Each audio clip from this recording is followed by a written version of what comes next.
ఏమంటుంది? పాపమును కనగా పాపము పరిపక్వమై ఎవరిని కంటది? అమ్మకొచ్చి గడిగప్పండి, మరణానికి కంటుంది.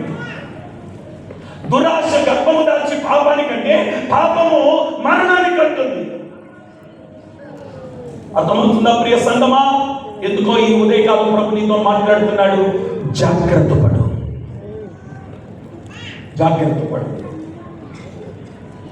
ఎప్పుడైతే పాపం నుండి నువ్వు విడుదల పొందుతావో, పాపానికి దూరంగా ఉండాలని కోరుతున్నావో, పాపం నుండి విడిపించు నరుడని వాడు ఎవడు లేడు, కానీ యేసు రక్తముని పాపము నుండి విడుదల కలగ చెయ్యునుగాక. ప్రతికూల పాపము కడుగును.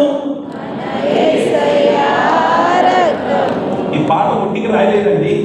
మా నాన్నగారు గుడారాల పండుగల్లో యేసు రక్తం గురించి వర్తమానం చెప్తుంటే, ప్రసంగం చేస్తుంటే, దైవజనులు యేసన్న గారు ఆ గుడారాల పండుగ స్టేజ్ మీద కూర్చొని బుక్ తీసుకొని యేసు రక్తం ప్రసంగం దైవజనుడు డేవిడ్ రాజు గారు చేస్తూ ఉంటే, ఆ చేసిన ప్రసంగం అంతా 3 చరణాల కింద రాసేసి పాట కింద మార్చేసి ఆ పాటను వచ్చే సంవత్సరంలోపు విడుదల చేసేస్తున్నారు. ఆ పాటని యేసు రక్తం పాట.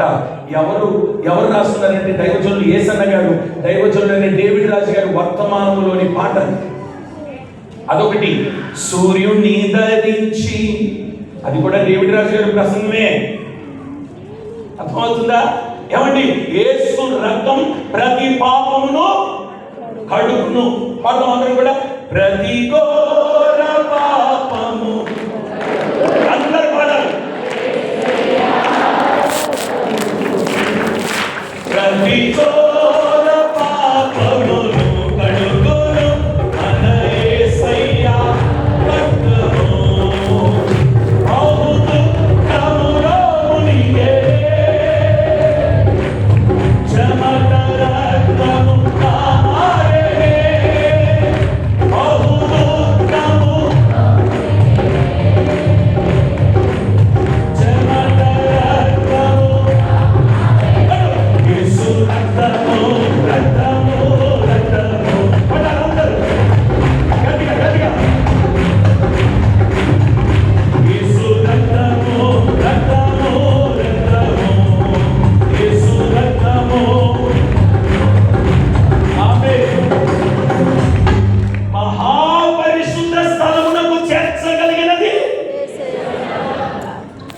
పరిశుద్ధపరచడము మాత్రమే కాదు, పరిశుద్ధ స్థలమునకు చేర్చగలిగినది కూడా.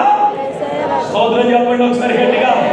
పాపము నుండి విడిపించగలగాలి అంటే యేసు రక్తమే. ఒక వ్యక్తి పరిశుద్ధపరచబడాలంటే యేసు రక్తమే. ఒక వ్యక్తి పరిశుద్ధ స్థలమునకు చేరాలి అంటే యేసు రక్తం.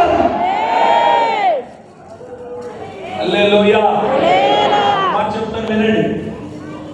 దుష్ట శక్తులు పట్టిన వారిని తీసుకొని వచ్చి వాళ్ళ ముందు నువ్వు ఎన్ని ప్రార్థనలు చేసినా అది ఏం మాట్లాడరు. హాయిగా వేసేసినట్టుగా కూర్చుంటాడు.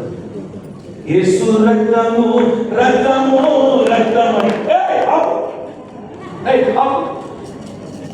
దానికి ఎవరంటే భయము?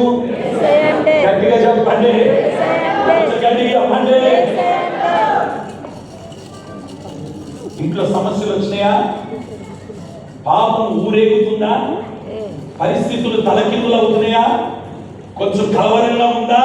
మోకరించి పాట. యేసు రక్తం, యేసు రక్తం, యేసు రక్తం, యేసు రక్తం. యేసయ్య రక్తములో